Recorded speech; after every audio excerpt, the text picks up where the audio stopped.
administration that this is an issue that has to be addressed. George, do you think there's a big inflation awaiting us out there, big rise in inflation? Yes, look, we are going to end up with a big increase in the national debt. But let's face it, for 25 years, we have been consuming more than we were producing. That debt was accumulated over 25 years of living beyond our means. What has happened, it accumulated mainly in the housing sector and the financial sector, and that's now being nationalized. It's a little bit unfortunate that so far we have only nationalized the liabilities of the banks and not their assets. But of course that's sort of kind of a trap we have fallen. Socialism, as we say. That didn't go, lemon socialism. Right. The bad side belongs to the public. However, I think it's right that we are extending government credit to replace the collapsing credit. And we are currently facing a deflationary situation. When credit restarts, suddenly there will be a flip-flop where the fear of deflation will be replaced by the fear of inflation, and the pressure for interest rates to rise will be very, very strong.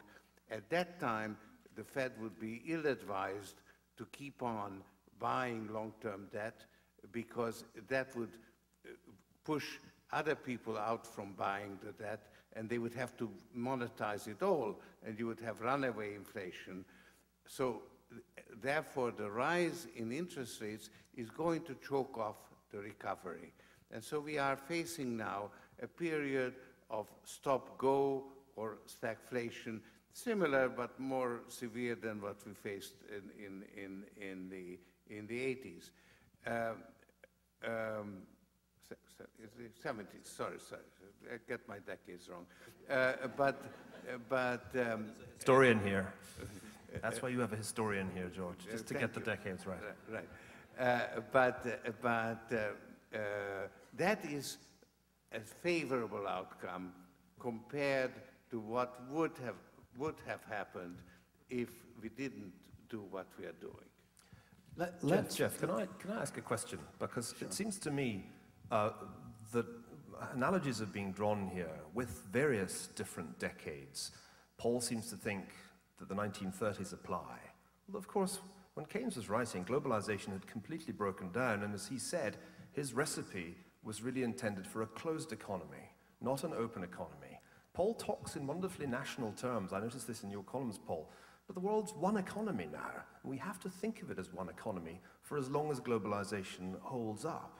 Now, it seems to me a real problem here. We're looking at the wrong place and the wrong time for remedies. Why is this not Japan?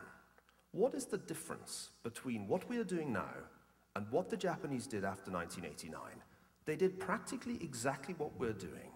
Zero interest rate policy and quantitative easing, a massive increase in the public debt, huge deficits in order to try to restart the economy, and of course the propping up of the banking system, rather than the kind of restructuring of bank debts that has been proposed by Senator Bradley. Now, what's the difference?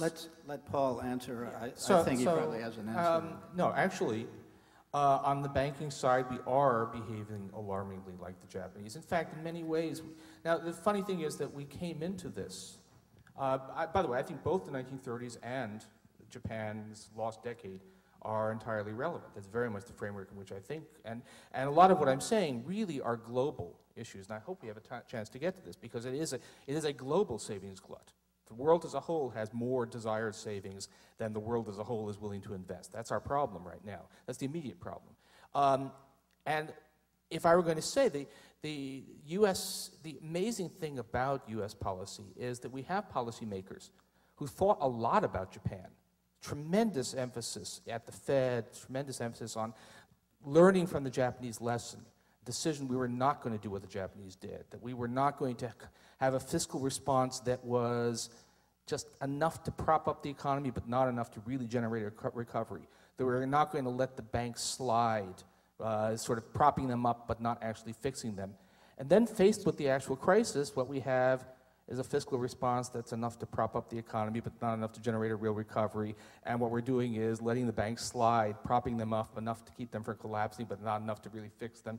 So we've actually turned Japanese, in spite of an enormous determination, at least verbally, not to do that. That's what scares me about this, that in this case, we thought we had learned from history and in the event have proved unable to avoid repeating it. And that is a very frightening thing. So on that, I think we're in agreement. But the point about the Japanese is not that they did too much on either of these fronts, but they failed to do enough, which was the policy consensus.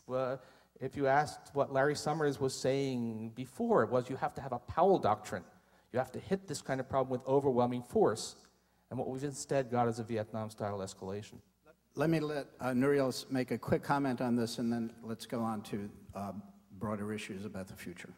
Yes, I mean, in some sense, I actually think we're trying to avoid the mistakes of Japan. Japan waited 2 years until they cut interest rates after the bursting of their bubble. We've done it very aggressively, down to zero, very fast. Japan went half-heartedly into quantitative easing. We've done it big time. Japan reversed the zero interest rate policy too soon, and that was a mistake. Japan waited 2 years after the bursting of the bubble to do any fiscal stimulus, and then instead of doing infrastructure, they built marinas in every fishing village, so that was not productive investment. Japan imposed a consumption tax too early. There was a contraction of fiscal policy. Japan kept zombie banks and zombie corporates alive for 8 years until '98. We're not doing enough, but a year into the crisis, we're doing more than Japan did. And Japan had structural rigidities like lifetime employment that we don't have. So in some sense, there are things we can learn from Japan and do more front-loaded, more aggressive, more consistent. We're doing some of those mistakes on the banks, but I think there's a difference between us and Japan as well. We have 15 minutes, unfortunately. Robin wants to make a comment on this, but I also want to ask you to begin to talk quickly about the future and trying to correct these imbalances. And you said my favorite words, which makes me very unpopular, raise taxes in the future. So let's talk a little bit about, let's get into that argument and give everybody a reasonable chance to make a contribution. All right. I wanted to start off by responding to Niall's point about this being a global economy. Yes, it is a global economy, but it's a dysfunctional global economy. Because in this sort of Friedmanite view of the way that the open economy, free global trade and free global capital flows would operate, you had flexible exchange rates. And flexible exchange rates would allow a way to equilibrate these surpluses and these deficits so that they weren't persistent. What we have now is a system of complicit cheating, because we have a renminbi that needs to be revalued upwards. We have Germany that's running persistent surpluses. We have Japan that's running persistent surpluses. If we had truly flexible exchange rates, that wouldn't be occurring. What happened to the Argentinians when they got blown up was because they were pegged to the dollar. So we have to realize that we are in a dysfunctional situation, and unless we actually do something to correct that, we are on the road to having that happen again. Now, as I was saying before about taxes needing to go up, taxes need to go up because we have to have, first of all, a credible commitment that we are going to pay off these debts that we are running up. And that's really a political question more so than an economic question. I think it also though goes into this issue of we need to be clear and we need to treat government as something that's sustainable. And I think it also, having a larger government at this point, can help deal with a problem that Paul was bringing up, which is that with a global savings glut, we have a situation in which there's more savings than profitable investment opportunities. So if you're an investor, what's your expected rate of return? Minus. And that's one way of affecting a minus rate of return is to invest in the stock market and have it all go ploop. Okay, so we could be subject to these booms and busts as long as and what it does, it gives us over the average a negative rate of return. One way of trying to get around that is by actually having the government do the investing in things that we aren't good at investing